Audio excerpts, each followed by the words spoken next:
Praise the Lord. ஆண்டவராகிய இயேசு கிறிஸ்து நாமத்தினால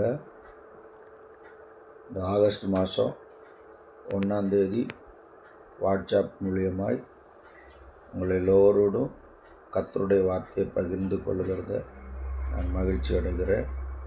ஸோ இந்த 1ஆம் தேதி காலையில் ஆண்டவர் நமக்கு கொடுத்த வாக்குத்தத்தம், ஐபிஏ ஜேஎன்சி சபைகளுக்கு ஆண்டவர் கொடுத்த வாக்குத்தத்தம் சங்கீதம் 1ஆவது அதிகாரம் 3ஆவது வசனம். அவன் நீர்க்கால்கள் ஓரமாய் நடப்பட்டு தன் காலத்தில் தன் கனியை தந்து இலையுதிரா மரத்தைப் போல் இருப்பான், அவன் செய்வதெல்லாம் வாய்க்கும் அப்படின்னு ஆண்டவர் சொல்கிறாரு. இந்த மாதத்தில் நீங்கள் செய்கிற எல்லா காரியத்திலையும் கர்த்தர் உங்கள் கூட இருந்து எல்லாத்தையும் வாய்க்க செய்வார். ஆமாம், தேவன் உங்களோடு கூட இருப்பார். ஆண்டவர் சொல்கிறாரு, ஸ்தோத்திரம். இது யாருக்கு இந்த வசனத்தில் நீங்கள் படிச்சிங்கன்னா எப்போ நம்ம காரியத்தெல்லாம் ஆண்டவர் வாய்க்க செய்கிறாரு அப்படின்னா, நம் வேதத்தை அதிகமாக படித்து தியானித்து கொண்டிருக்கும் பொழுது நம்முடைய காரியங்களெல்லாம் கர்த்தர் வாய்க்க செய்வார்.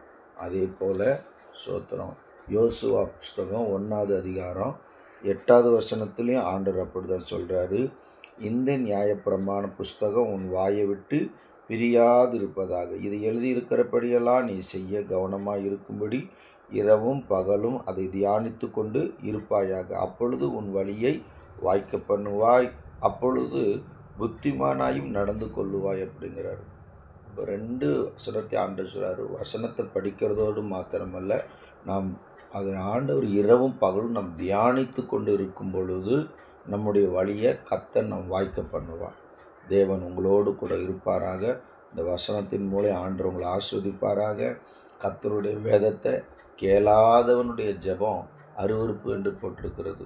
ஆகையினால் அதிகமாக வசனத்தை கேளுங்க, அதிகமாக வசனத்தை படிங்க, ஆண்டவருடைய வசனத்தை அதிகமாக தியானிங்க. கர்த்தர் உங்களை ஆஸ்வதிப்பாராக. இயேசுவின் நாமத்தினால பிதாவே, ஆமென். எல்லாரும் கண்களை மூடி நம்ம ஜெபிப்போம். நல்ல தகப்பனே, அந்த ஸ்தோத்தரிக்கிற ஐயா, இந்த 1ஆம் தேதி ஆண்டவர், ஆகஸ்ட் மாதம் 1ஆம் தேதி ஆண்டவரே, 1ஆம் தேதிக்காக நாங்கள் நன்றி செலுத்துகிறோம் அப்பா. தொடர்ந்து ஆண்டவரே துதிக்கிறோம்.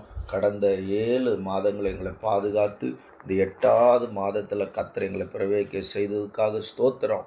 ஸ்தோத்திர ராஜா. எங்களையும் விசுவாச குடும்பங்களையும் அத்தனை பேரையும் கர்த்தர் ஆண்டவரே உங்கள் தோளின் மேலே சுமந்து கொண்டு வந்ததுக்காக ஸ்தோத்திரம். பாதுகாத்ததுக்காக ஸ்தோத்திரம். ஆண்டவரே துதிக்கிறோம், ஸ்தோத்தரிக்கிறோம் ஐயா. நல்ல சுகம்பேலன் ஆரோக்கியத்தை கொடுத்ததுக்காக ஸ்தோத்திரம். தேவைகளை சந்தித்ததுக்காக ஸ்தோத்திரம் ஆண்டவரே. ஒவ்வொருவரும் உடைய கரத்தில் ஒப்பு கொடுக்குறோம். இந்த மாதம் முழுவதும் உடைய பிள்ளைகளை தாங்கி கொள்ளுங்கள், ஏந்தி கொள்ளுங்கள், சுமந்து கொள்ளுங்கள். ஒவ்வொருத்தரோடு கூட இருங்க ராஜா. ஆமாண்டவரே, இந்த மாதம் முழுவதும் கர்த்தர் ஆச்சரியமாய் அதிசயமாய் நீ நடத்த போகிறதுக்காக ஸ்தோத்திர ஆண்டவரை. 7 மாதங்கள் நடத்தி வந்த தேவன் இந்த 8ஆவது மாதத்துலேயும் உங்களுடைய பிள்ளைகளை நிறைவாய் பாதுகாப்பீராக ராஜா. நோவாவுடைய பேழைக்குள்ளே 8 பேர் இருந்தார்கள் அப்பா. அந்த 8 பேர்களையும் கர்த்தர் நீர் ஆசீர்வதித்து பழுகி பெருக பண்ணினீர் என்று பார்க்கிறோம். இதோ இந்த மாதத்தில் பழுகி பெருகிற ஒரு ஆசீர்வாதம் இந்த 8ஆவது மாதத்தில் ஒவ்வொரு குடும்பத்தின் மேலே இறங்கட்டும் ராஜா. ரீகாமா சந்தராபதுன கரபலபா. ஆவியானவரே துதிக்கிறோம். உன்னுடைய ஆசீர்வாதத்தை ஊட்டுகிறதுக்காக நன்றி. பழுகி பொருளாதாரத்தில் பழுகி பெருகட்டும் ஆண்டவரே. சோத்தரிக்கிறோம் ஐயா. ஆமாண்டவரே தகப்பனை, சரீரத்தில் சுகம் பலன் ஆரோக்கியட்டும் பழுகி பெருகட்டும் ஐயா. கர்த்தர் ஆசீர்வதியும். ஆமாண்டவர் இயேசுவின் நாமத்தினால பிதாவே, ஆமென், ஆமென், ஆமென், ஆமென்.